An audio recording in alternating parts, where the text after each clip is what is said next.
Hey everybody, it's Christian Spletzer once again, and this is the last of our webinar series of the 8 stages of the successful retained search. So we're going to figure out what we're going to wrap up with. We're going to do a final review with your client, what it means to conduct outreach to a targeted market list after you've closed a project, and then completing your placement checklist so that you make sure that you're going through your process and doing the things you set out to do, and then growing your network and expanding the opportunities you have within it. So just as a reminder, we've gone through the 8 stages. This is the last one of closing and growing, nurturing the relationships you've developed, both with your client and with the placement that you've made, but also with the people you've talked to throughout the search project. You've talked to a lot of people, candidates, potential candidates, people you've sourced. All of them represent opportunities that you can capitalize on for future business. So we're talking about business development, and as you close out a search, there are many opportunities that you will have for business development. And you need to be thinking about this as you're going through each and every project. And that's part of the progressive nature of the 8 stages. If you're doing each stage correctly, you're setting yourself up to leverage your work so that once you close that project, you're well positioned to take advantage of some of those business development opportunities. So let's talk about what's available to you. So leveraging opportunities in the market. So first and foremost, and probably the most obvious, if you've done a good job for your client, you should be thinking about working with them again. Is there follow-on work? If you've placed a senior candidate, does that person need to build out the team below him or her? And you should be thinking about that as you are coming to the close of your project. But also, if you've done a good job, are there other projects unrelated to this placement entirely? Have you sufficiently developed a relationship with this client so that they would entrust you with other senior level or retained search projects? But you also can think about, where did this candidate come from? This is one that people tend to overlook. If you've pulled a candidate from one company, do you want to contact that company and see if they've got a new open position that they need to fill? And maybe they have opportunities. You are presumably placing candidates in their industry, including the one that you've just extracted. So it's something to consider in how you want to go about surfacing that opportunity. Part of this checklist, as you're closing it out, get that client feedback. Make sure you talk to them, and we'll talk about that in the next few slides. But make sure you are soliciting that feedback, that your searches end well with a closed loop, and not, as some searches tend to do, kind of end with a whimper. And going back to the people that you've run as candidates, that you've presented to your clients. This one's a big one. This one is often overlooked, or let's say not overlooked, but sort of pushed to the side. It's uncomfortable to tell candidates that they did not meet the client standards. You are, in essence, rejecting them for the role. And a lot of recruiters will tend to kind of put that on their to-do list but never get to it. There are a number of reasons you want to go back to these candidates. One, it's just recruiting is hard enough, and often the reputations or sort of the general sentiment in the recruiting space is that they don't get back to you, they ghost you, and that kind of breeds some ill will. So you're doing a service to the industry and to your business at large if you get back to those candidates and professionally close the loop. Let them know. They know, but it's just good to get back to them, close that loop. But you're also developing a network with them. If you're working at the retained level, you're working with senior level candidates, leaving them with a good impression will leave you and your brand on their mind when they come up and may have an opportunity to go to and hire a search firm. So distinguish yourself from the pack. Do the things that are hard but are the right things to do. And in this instance, that's getting back to those candidates that are also RANs.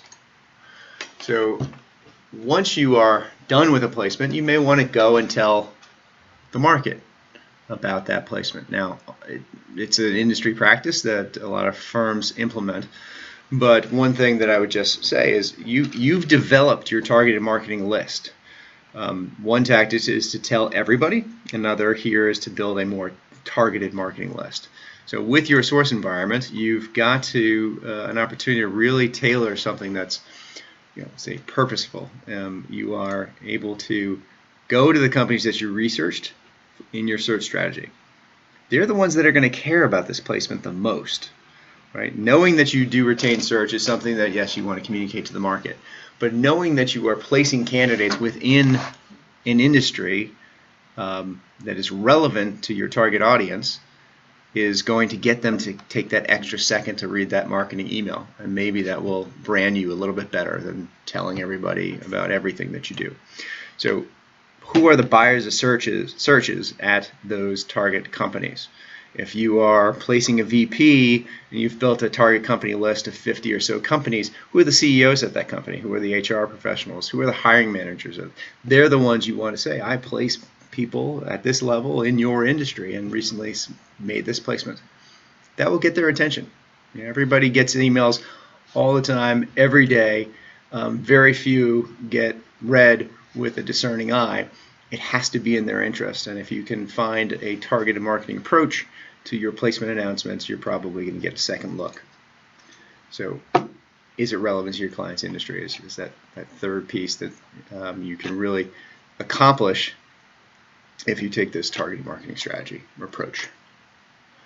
So I alluded to it earlier, but closing the loop with your client, getting their general feedback, doing a final interview or a final review. How did they feel about it? Ask open-ended questions.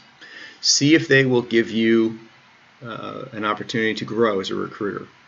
You have been working very closely as a trusted advisor with your client for the last 3 or 4 months on average. That you should have developed a good cadence and a good relationship. So soliciting that feedback, you should feel comfortable asking for that honest feedback, and they should feel comfortable giving it to you. It's a good opportunity for you to grow and grow your practice and grow professionally.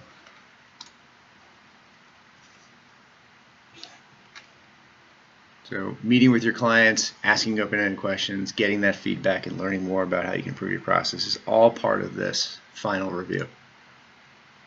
And then growing your database, nurturing your network, right? If hopefully the feedback you get is positive, ask for testimonials from the client, ask for referrals, ask for the work. Right? As much as you will ask them if they've got additional work for you, ask if they know anyone you should be contacting.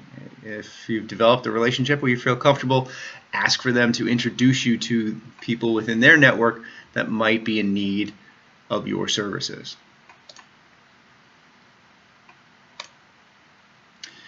Keeping in contact with your client. Great opportunity. In the retained search world, it's a low volume business. It's low transactional, long-term consulting projects. So maintaining the relationships with your clients is only going to help you build that steady stream of business by maintaining the relationship on a regularly scheduled basis, checking in with your client 30 days, 6 months, a year after the placement, under the